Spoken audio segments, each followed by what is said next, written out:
ಶ್ರಾವಣ ಭಾನುವಾರ ಈ 3 ಕೆಲಸಗಳನ್ನು ಮಾಡಿದರೆ ಪ್ರಗತಿ, ಕೀರ್ತಿ, ಸಮೃದ್ಧಿ ಮತ್ತು ಆರೋಗ್ಯ ಪ್ರಾಪ್ತಿ. ಶಾಸ್ತ್ರದ ಪ್ರಕಾರ ಗ್ರಹಗಳ ರಾಜನಾದ ಸೂರ್ಯ ಅನುಗ್ರಹದಿಂದ ಓರ್ವ ವ್ಯಕ್ತಿಯು ತನ್ನ ಜೀವನದಲ್ಲಿ ಪ್ರಗತಿ, ಕೀರ್ತಿ, ಸಮೃದ್ಧಿ, ಆರೋಗ್ಯದ ಅನುಗ್ರಹವನ್ನು ಪಡೆಯುತ್ತಾನೆ. ಸೂರ್ಯನ ಆಶೀರ್ವಾದವನ್ನು ಪಡೆಯಲು ಬಯಸಿದರೆ ಭಾನುವಾರ ಈ 3 ಕೆಲಸಗಳನ್ನು ಮರೆಯದೆ ಮಾಡಬೇಕು. ಈ 3 ಕೆಲಸಗಳ್ಯಾವುವು? ನೀವು ಕೂಡ ಭಾನುವಾರ ತಪ್ಪದೆ ಈ 3 ಕೆಲಸಗಳನ್ನು ಮಾಡಿ. ಮೊದಲನೆಯದು, ಬೆಳಿಗ್ಗೆ ಸೂರ್ಯದೇವರಿಗೆ ಅರ್ಪಿಸಿ. ಪ್ರತಿ ಭಾನುವಾರ ಬೆಳಗ್ಗೆ ಸ್ನಾನ ಮಾಡಿದ ನಂತರ ಸೂರ್ಯೋದಯಕ್ಕೆ ಮುಂಚಿತವಾಗಿ ಎಚ್ಚರಗೊಂಡು ಶುಭ್ರವಾದ ಬಟ್ಟೆಗಳನ್ನು ಧರಿಸಿ. ಇದಾದ ನಂತರ ಮನೆಯ ಪೂಜಾ ಸ್ಥಳದಲ್ಲಿ ದೇವರ ಮುಂದೆ ದೀಪವನ್ನು ಹಚ್ಚಿ ನಂತರ ತಾಮ್ರದ ಪಾತ್ರೆಯಲ್ಲಿ ಶ್ರೀಗಂಧ, ಅಕ್ಷತೆ, ಕೆಂಪು ಹೂಗಳನ್ನು ಹಾಕಿ ಸೂರ್ಯದೇವರಿಗೆ ಅರ್ಘ್ಯವನ್ನು ಅರ್ಪಿಸಿ. ಅಲ್ಲದೆ ಸೂರ್ಯದೇವರನ್ನು ಮೆಚ್ಚಿಸಲು ಅರ್ಘ್ಯವನ್ನು ಅರ್ಪಿಸುವಾಗ ಒಬ್ಬರು ಈ ಮಂತ್ರವನ್ನು ಪಠಿಸಬೇಕು. ಓಂ ಸೂರ್ಯಾಯ ನಮಃ, ಓಂ ವಾಸುದೇವಾಯ ನಮಃ, ಆದಿತ್ಯ ನಮಃ. ಇವುಗಳನ್ನು ಪಠಿಸುವುದರ ಮೂಲಕ ಸೂರ್ಯನಿಗೆ ಅರ್ಘ್ಯವನ್ನು ಅರ್ಪಿಸಿದರೆ ಅದರ ಪೂರ್ಣ ಫಲವನ್ನು ಪಡೆದುಕೊಳ್ಳುವಿರಿ ಮತ್ತು ನೀವು ನೀಡಿದ ಅರ್ಘ್ಯ ನೇರವಾಗಿ ಸೂರ್ಯದೇವನಿಗೆ ತಲುಪುತ್ತದೆ ಎಂದು ಹೇಳಲಾಗುತ್ತದೆ. ಎರಡನೆಯದು, ತುಳಸಿ ಗಿಡದ ಪೂಜೆ. ಭಾನುವಾರದಂದು ನೀವು ಮಾಡಬೇಕಾದ ಎರಡನೆಯ ಕೆಲಸವೆಂದರೆ ಅದುವೇ ತುಳಸಿ ಪೂಜೆ. ಭಾನುವಾರದ ತುಳಸಿ ಪೂಜೆ ಕೂಡ ತುಂಬ ಮಂಗಳಕರ.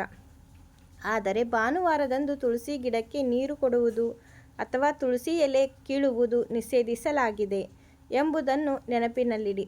ಆದ್ದರಿಂದ ಭಾನುವಾರ ಸಂಜೆ ಪೂಜೆಯ ಸಮಯದಲ್ಲಿ ತುಳಸಿ ಗಿಡದ ಬಳಿ ಗಿಡವನ್ನು ಹಚ್ಚಬೇಕು.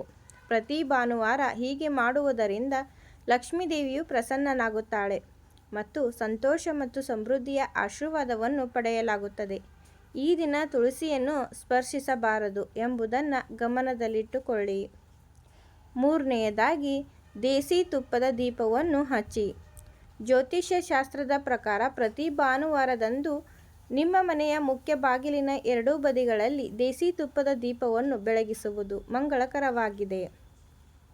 ಇದು ಮನೆಯಲ್ಲಿ ಧನಾತ್ಮಕ ಶಕ್ತಿಯನ್ನು ತರುತ್ತದೆ ಮತ್ತು ಆಶೀರ್ವಾದಗಳನ್ನು ಹಾಗೆ ಇಡುತ್ತದೆ ಎಂದು ನಂಬಲಾಗಿದೆ. ಈ ಕೆಲಸವನ್ನು ನೀವು ಸಾಧ್ಯವಾದಷ್ಟು ಮುಸ್ಸಂಜೆ ಸಮಯದಲ್ಲಿ ಮಾಡಬೇಕು. ಮುಸ್ಸಂಜೆ ಸಮಯದಲ್ಲಿ ಲಕ್ಷ್ಮೀದೇವಿಯು ವಿಹಾರಕ್ಕೆ ಬರುತ್ತಾಳೆ. ಅಂತಹ ಸಂದರ್ಭದಲ್ಲಿ ನೀವು ಮನೆಯ ಮುಂದೆ ದೀಪವನ್ನು ಬೆಳಗುವುದರಿಂದ ಆಕೆ ನಿಮ್ಮ ಮನೆಯನ್ನು ಪ್ರವೇಶಿಸುತ್ತಾಳೆ ಎನ್ನುವ ನಂಬಿಕೆ ಇದೆ. ಭಾನುವಾರದಂದು ನೀವು ಈ ಮೇಲಿನ 3 ಕೆಲಸಗಳನ್ನು ಮಾಡುವುದರಿಂದ ಅದೃಷ್ಟ ಒಲಿಯುತ್ತದೆ ಎಂದು ನಂಬಿಕೆ ಇದೆ. ಇದರಿಂದ ಉತ್ತಮ ಆರೋಗ್ಯ ಕೂಡ ಪ್ರಾಪ್ತವಾಗುತ್ತದೆ ಎನ್ನುವ ನಂಬಿಕೆ ಇದೆ. ಲಕ್ಷ್ಮೀದೇವಿಯು ಆಶೀರ್ವಾದವನ್ನು ಪಡೆಯಲು ಬಯಸುವವರು ಸನಾತನ ಧರ್ಮದಲ್ಲಿರುವ ಈ ನಂಬಿಕೆಯನ್ನು ಪಾಲಿಸುವುದು ಉತ್ತಮ. ಈ ಮಾಹಿತಿ ನಿಮಗೆಲ್ಲ ಇಷ್ಟ ಆಯಿತು ಅನ್ಕೋತೀನಿ. ಇಷ್ಟ ಆದರೆ ಲೈಕ್ ಮಾಡಿ ಹಾಗೂ ಶೇರ್ ಮಾಡಿ. ಎಲ್ಲರಿಗೂ ಶುಭವಾಗಲಿ. ಶುಭ ದಿನ.